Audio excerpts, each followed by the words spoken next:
want us to quickly talk about something that came to my mind. I thought I should share it with you. It's about admiration versus envy. So admiration is quite noble, but envy is toxic. Yet there's a tiny line between admiration and envy. So I was listening to this preacher yesterday and I talked about Luke 11 verse 27. It's about a woman from the crowd shouting, "Oh, Jesus, your mother is so blessed. The womb that bore you is blessed. The breast that suckled you is blessed." So that got me thinking. I'm like, oh, lots of people admire Mary. Lots of people thought she was blessed, especially when Jesus was famous, he was doing all those miracles, and he was an exceptional child, right? Lots of people thought she was blessed. But then, sometimes, this just came to my mind, when we admire people and the glory in their lives and the beautiful things that you think they are enjoying, and the things or the happy part of their life that you think makes them all wonderful and all of that, do we stop for one moment to think of the price these people have to pay to have what they have?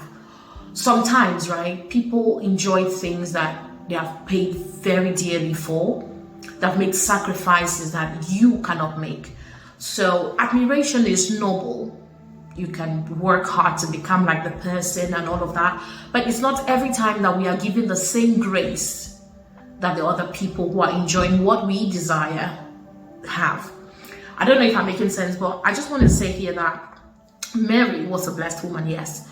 But how many mothers in our world today could be like Mary? How many mothers could actually go through what she went through? How many mothers will be at the presentation of a child barely 8 days after you've had your child? And a prophet, just imagine that today the prophets of our time, right? You go to a prophet and he tells you, oh, this child is going to be a sword that will pierce through your soul. This child is going to bring you pain. I'm sure that most of us will jump and say, oh, God forbid. Mary witnessed that. She kept it in her heart. She witnessed the crucifixion, the torture. She witnessed all of those slander things that people used to say about her son, everything that her son had to go through, right?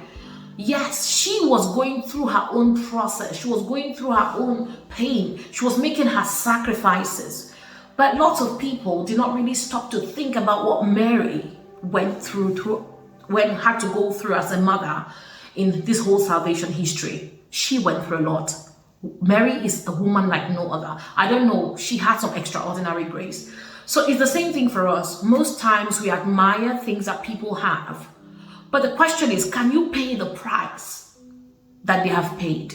Do you know the price that they have paid? Can you bring yourself to pay that price? Because most times the price is not visible.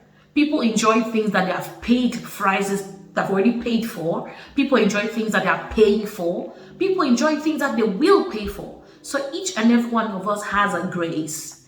God has given us a grace to endure certain things and to enjoy certain things. So there is no point desiring another person's life.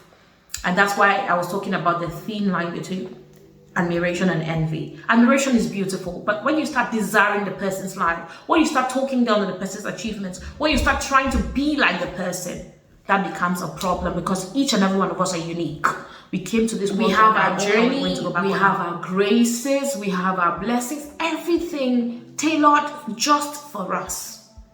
So you can admire someone, you can want to be like them, you can work to be like them, but you can never be them. And the blessings that people have, there's no point envying those blessings, because if the blessings do not stay in the people's lives, you will never get them.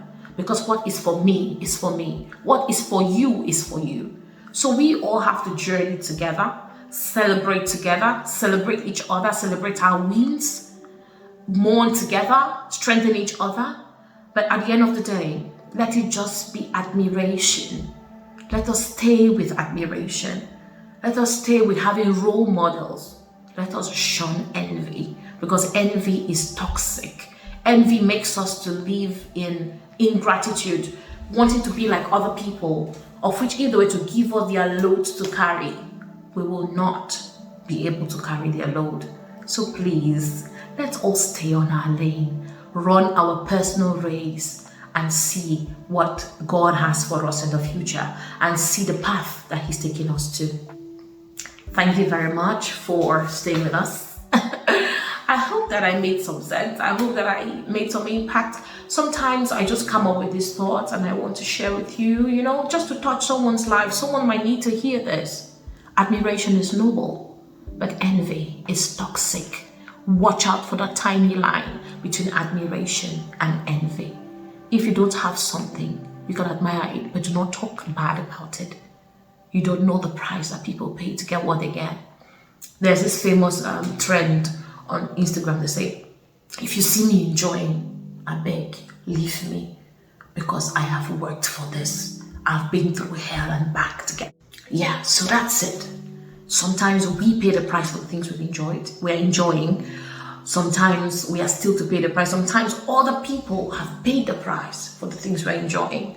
But whatever the case, we all have our different journeys, and we have to enjoy the journey, enjoy the process, celebrate the wins, face the challenges. And at the end of the day, we always have to be thankful for today while we look forward to tomorrow.